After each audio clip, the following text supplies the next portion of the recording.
or a little bit beyond what we feel its limits are, because it forces you to not just think about what is it that you want, but then you also have to add in this other perspective, and then you still have to sort of try and figure out how to map out to get to the same place. Now remember that the goal is the same, but trying to figure out how to get there, that's that push and pull type element that's needed to, exercise the brain muscles. And these guys really, they were really about their life. They exercised those brain muscles because we saw it later on in their sort of, I wouldn't say later in their developments in the movement, we saw how some of their perspectives changed a little bit, still sticking to their initial thought process, but it just has a little bit of a different type of spin on it.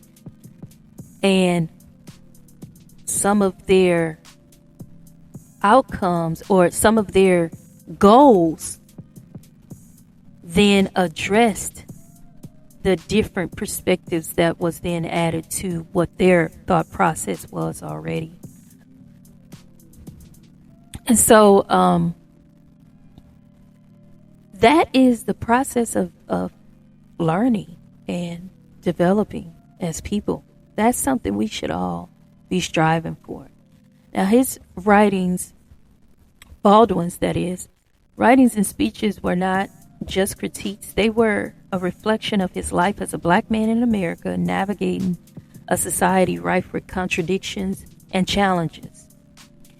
His intellectual journey was marked by a relentless pursuit of truth, deep love for his country, and an unwavering commitment to justice.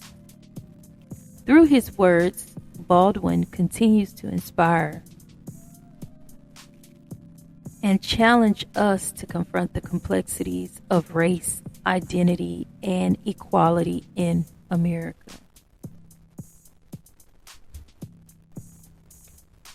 Now, I had some. Did I have some juice? No. I didn't. Okay.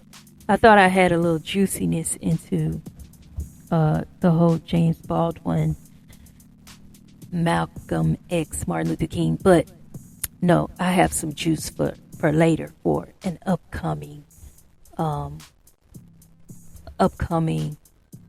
discussion or upcoming subject. So next we turn to Zora Neale Hurston, a trailblazer whose work celebrated the richness of black culture. Hurston's storytelling, steeped in the folklore and oral traditions of the African American South, brought to life a world overlooked by mainstream literature. Now, Zora, often criticized by her contemporaries for her apolitical stance, stood firm in her belief. In the early stages of her career, she faced a unique set of challenges as a black woman writer in the field dominated by men. We'll see this trend also. Despite her immense talent, Hurston's work often received poor peer reviews, mainly from her male counterparts. Critics like Richard Wright, although I do loved him. I do love his writing. Black Boy and Uncle Tom's Children. I believe that was the latest book that I most recently read again of his. Now he accused her of failing to addressed the serious racial issues of the time, with him dismissing her most famous novel, Their Eyes Were Watching God, as lacking in serious thought. Wow. That's something, isn't it? Lacking in serious thought. I mean, just you can have your spin or your way of doing things, and then let me have mine. We all need a little bit of something. I think that was an unfair critique. Boy, I wonder what he would say about Tyler Perry today. Okay, let me not. So Hurston's literary approach celebrated Black rural life and culture through a lens of individual experience. And she was usually at odds with the norms of the Harlem Renaissance, which often emphasized racial struggle and uplift. Despite these criticisms, she found support from some notable benefactors and mentors. One of her most significant supporters was anthropologist Franz Bois, who encouraged her ethnographic work. Additionally, she received patronage from wealthy philanthropists like Charlotte Mason, who provided financial assistance, albeit sometimes with controlling stipulations. We know that story. This support was crucial in enabling her to pursue her unique literary and anthropological interests. The treatment of Hurston as a Black woman in the literary field was marked differently from that of her male contemporaries.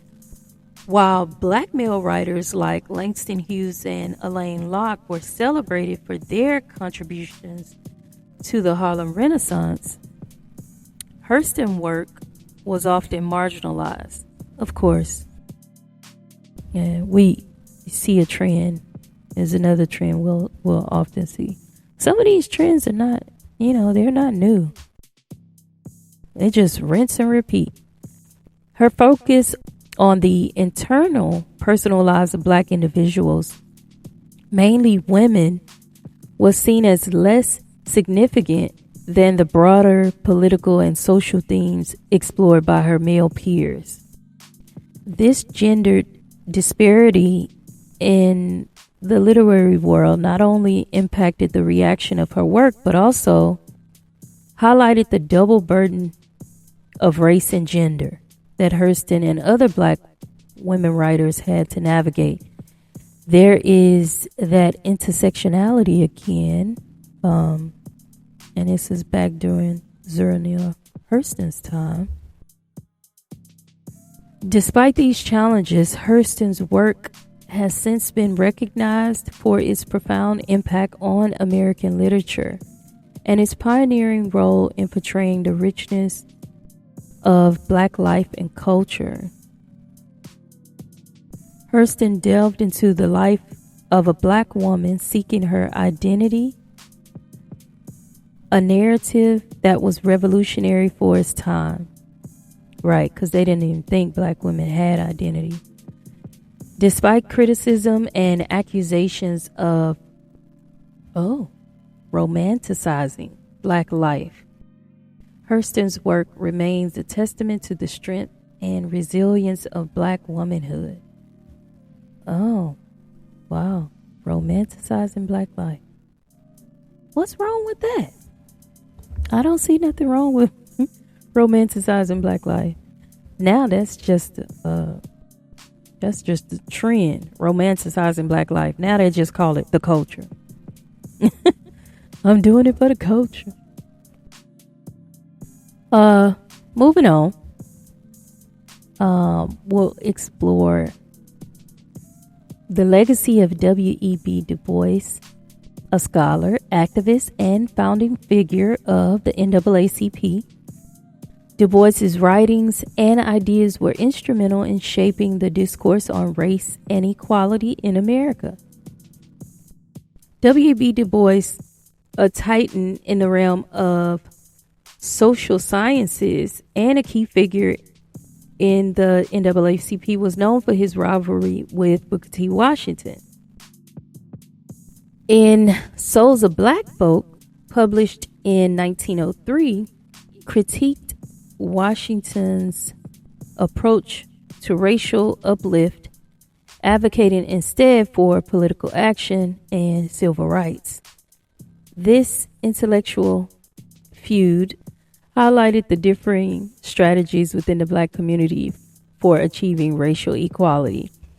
Now, I only briefly talked about W.E.B. Du Bois in this episode on Black literature because I want to save that for another episode. I want to get into some juiciness of W.E.B. Du Bois's writing and his rivalry with Booker T. Washington and some of the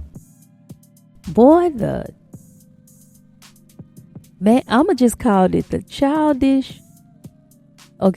most childish intellectual behavior I've ever seen displayed. Boy, they was childish. They were childish. And they put it in writing too. Like they were calling each other names and shit. Like y'all have to hear it. Of course, I'm gonna read some of it. But I'm saving W.E.B. Du Bois because, you know, Du Bois, I think Du Bois lived till he was like 96 or something. So he has a long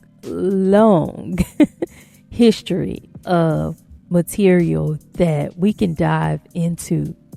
I might even dedicate a whole episode just to him because he is dipping his hands into everybody's shit. And I don't mean dipping his hands. I mean like he got some shit going on over here with this way. He got shit going on over here with this.